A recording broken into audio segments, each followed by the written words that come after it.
সেই ভোটটো বিজেপিত যাব। বিজেপি যদি সরকার করে তেনেহলে দ্বিতীয়বার আবার রক্ষা নাই। অলরেডি মাদ্রাসা বন্ধ হয়েছে, আপনালোকে দেখিছে। মাদ্রাসা শব্দটোৱে বোলে পুৰি খায় এইখন চৰকাৰক, জ্বলাই খায়। আৰু দুদিন পিছত আমাৰ মছজিদত মাইক বন্ধ হ'ব। দুদিন পিছত ক'ব মাইনৰিটিৰ মানে অমুক কৰিব নোৱাৰে, কৰে আইন প্ৰণয়ন কৰিব। তেতিয়া আমি কি কৰিম?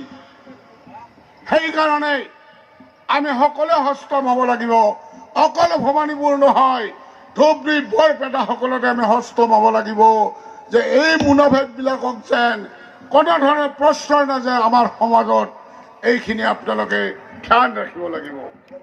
আৰু এই মুনাফিকসকলক আপোনালোকে প্ৰত্যেকটা ভোট চেণ্টাৰত শূন্য শূন্য ভোট হ'ব লাগিব।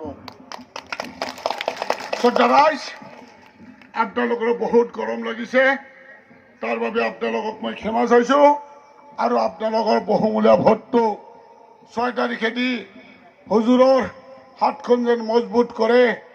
আৰু আমাৰ AUDF দল, কংগ্ৰেছ দল, CPM দল, BPF দলক যেন মজবুত কৰি আমি প্ৰতিশোধ ল'ব পাৰোঁ।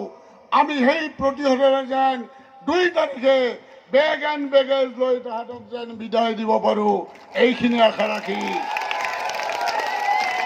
মই মোৰ বক্তব্য সামৰণি মাৰিলোঁ। ধন্যবাদ, নমস্কাৰ। এতিয়া আমাৰ